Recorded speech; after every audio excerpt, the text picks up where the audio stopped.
नमस्कार शेतकरी बंधूंनो.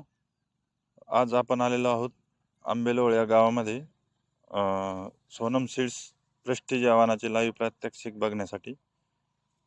तर आपण इथे आंबेलोळ येथील शेतामध्ये आलेलो आहोत. शेतकऱ्याचे नाव आहे जिया खान, राहणार आंबेलोळ, तालुका गंगापूर, जिल्हा संभाजीनगर.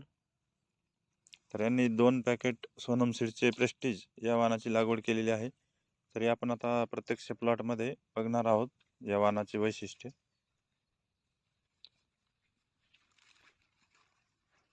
एक चांगल्या प्रमाणात त्याला बोंड लागलेली आहे. जवळ-जवळ लाग आहे एकदम. बोंडाचा आकार पण मोठा आहे आणि विशेष म्हणजे 5 पाकळ्याचे बोंड आहे याचे. प्रत्येक बोंड जर आपण बघितलं तर 5 पाकळ्याचे बोंड आपल्याला बघायला मिळेल. बोंडाचा आकार मोठा आहे. बोंडाची संख्या पण भरपूर आहे. आता सध्या या प्लॉटला 55 ते 60 अशी बोंड लागलेली आहेत आणि पूर्ण हा जो प्लॉट आहे, हा 2 पॅकेटांनी लागवड केलेली आहे प्रेस्टिज या वाहनाची. आणि सध्याचे जे आपण मराठवाड्यात पावसाची परिस्थिती बघता, जो सतत कंटिन्यू पाऊस चालू आहे, तरी पण सुद्धा हवामान कुठेही पिवळा किंवा लाल पडलेला नाही. हिरवागार प्लॉट आहे एकदम. पूर्ण सारखा प्लॉट आहे. पात्याची संख्या पण भरपूर आहे. आपण अजून बऱ्याच ठिकाणी जाऊन जरी बघितलं तर आपल्याला सगळीकडे बोंडाचा आकार सारखा दिसेल आणि विशेष म्हणजे 5 पाकळ्याची बोंड दिसतील.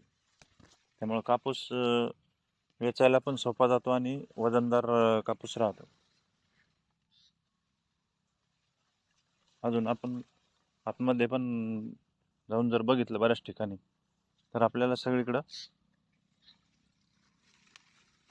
सारखा प्लॉट दिसेल.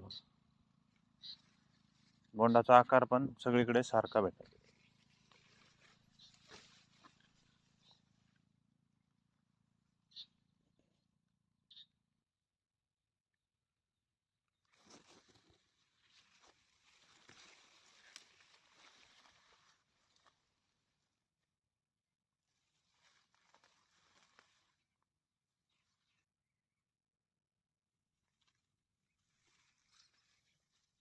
तर अशा प्रकारे आपण सोनम सीडचे प्रेस्टिज या वाहनाची पाहणी केलेली आहे आणि उत्कृष्ट असा कापूस आहे. तरी येणाऱ्या हंगामामध्ये सर्व शेतकऱ्यांनी प्रेस्टिज या वाहनाची लागवड करावी व जास्तीत जास्त उत्पादन घ्यावे. धन्यवाद.